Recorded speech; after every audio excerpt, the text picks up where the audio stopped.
Fântânile din Piața Unirii, mândria orașului.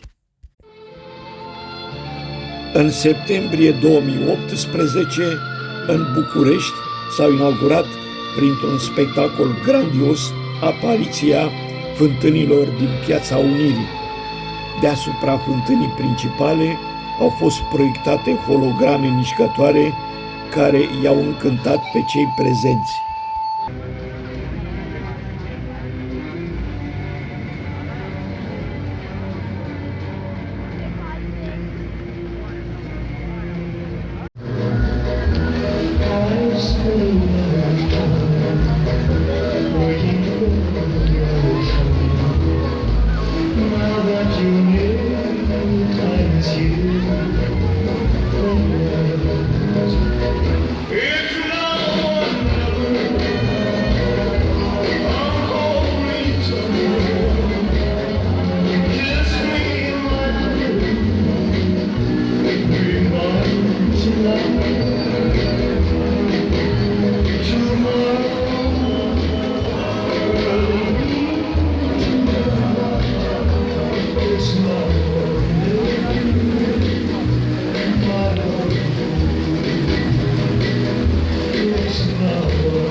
După cum vedeți, oamenii nu au ratat ocazia de a fi prezenți și au venit în număr foarte mare la acest eveniment important pentru București.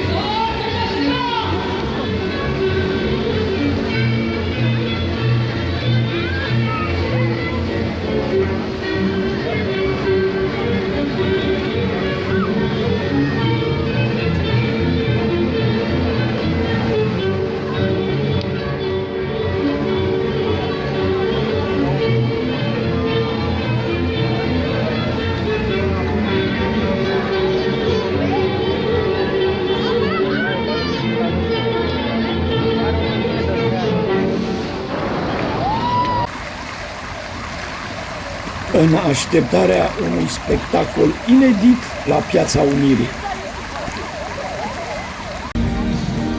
În fața bucureștenilor și a vizitatorilor orașului București, municipalitatea încearcă prin acest spectacol să aducă un omagiu sportivilor români care de-a lungul timpului au participat la Olimpiadele sportive, câștigând 318 medalii.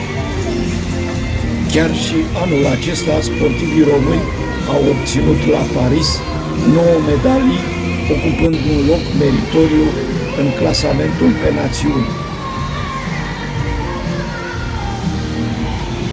Zeci de mii de oameni urmăresc încântați acest spectacol.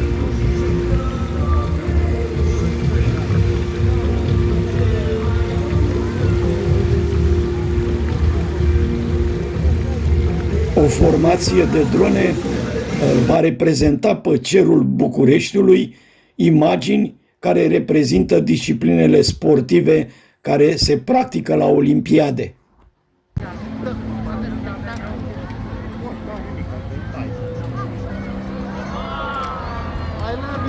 Momentul cel mai așteptat, ridicarea dronelor deasupra artezienelor multicolore. Folosirea acestor drone este un lucru minunat și iată cum cu ajutorul lor se poate reprezenta pe cerul capitalei aceste sporturi olimpice mai minunat decât ne putem închipui.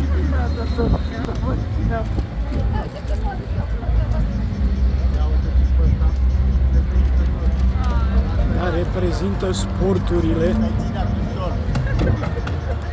Călin Goia și formația sa au compus și interpretat acest imn dedicat Jocurilor Olimpice, care a devenit viral. Rând pe rând, dronele compun imaginile simbol ale sporturilor olimpice.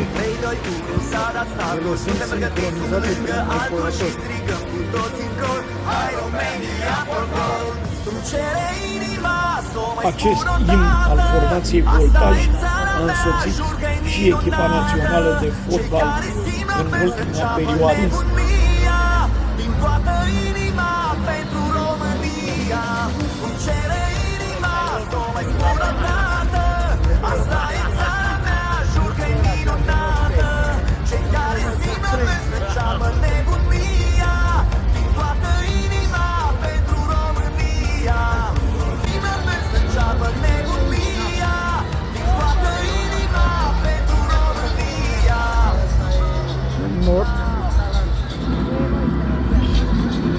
În general, disciplinele la care sportivii români au obținut medalii.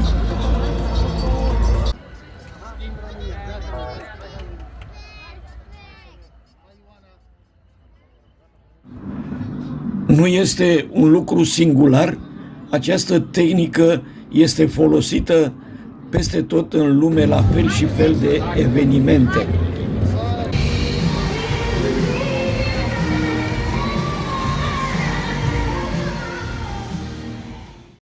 Revenim printre fântânile din Piața Unirii într-o frumoasă zi de vară, acest obiectiv fiind o atracție apreciată chiar și de turiștii ajunși în București. Iată, chiar dacă așa frumoasă, această zonă se află într-un moment critic al existenței ei. Sub acest parc, bulevard și salvă de bazine și fântâni arteziene, se află un planșeu pe deasupra Dâmboviței, care a fost construit în anul 1937 și care se află într-o stare avansată de degradare și cu siguranță va trebui reparat cât mai curând. Asta ar însemna să avem o foarte lungă perioadă de restricții în această zonă, odată cu demolarea a mare parte dintre aceste bazine și arteziene. Planșeul are 38 de metri lățime și se întinde pe vreo 300 de metri, trecând pe sub parc și marele bazin rotund din centrul acestui bulevard. După betonarea cursului Dâmboviței, pe sub aceasta s-a construit și o casetă pentru colectarea apelor uzate din București și în paralel, dar mult mai jos, se află magistrala numărul 1 de metrou, care a fost construită prin anii 70. Iată și o fotografie care ne prezintă momentul recepției planșeului construit deasupra râului Dâmbovița și a comisiei de recepție aflată chiar sub acest planșeu. Avem acum o fotografie, cred, destul de rară, care ne prezintă Piața Unirii la momentul amenajării ei după construirea planșeului. Avem aici pe fundalul dealul Mitropoliei, iar în dreapta fostul spital brâncovenesc. Această zonă a avut o istorie urbanistică complexă, așa după cum reiese și din vizionarea altei fotografii din anul 1926. Pe locul actualului parc și a bazinelor cu fântâne arteziene a existat halele vechi unde funcționau atunci hala de carne, hala de pește, piața de legume și fructe sau Piața de Flori, alături de Piața Obor, Piața Matache sau zona Lipscani, erau cele mai importante vaduri comerciale ale Bucureștiului. Iată aici și zona unde Dâmbovița iese la suprafață și multă lume, pe bună dreptate, s-a întrebat cum de apare ea la mai puțin de 2 metri de bulevard, știind că în spate se află pasajul Unirii, care are 4 benzi și a fost construit în 1987, în mai puțin de 2 luni. De fapt, râul trece printr-o chinuitoare sifonare după ce coboară mult mai jos. Deasupra acestor mini-cascade, apa urcă vertical, în principiu vaselor comunicante, prin niște tuneluri verticale și poposește în acest bazin de odihnă de deasupra cascadelor, unde se depun aluviunile și apa se mai limpezește. Pe malul stâng s-a amenajat o zonă de promenadă. Aici oamenii stau la mese, la o cafea, se relaxează privind râul și pescărușii sau rațele care poposesc pe râu.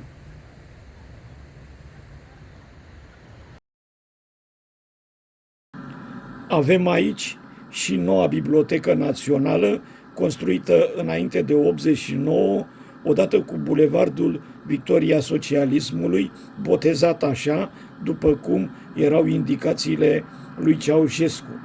De altfel, eu am mai postat imagini și ipostaze din București pe canalele mele de YouTube, Bucureștiul meu 2024 și Nelu 2020, unde le puteți găsi și viziona la orice oră. Așteptăm cu nerăbdare finalizarea lucrărilor la planșeul Unirii pentru a ne bucura în continuare de parc și de salba de fântâni.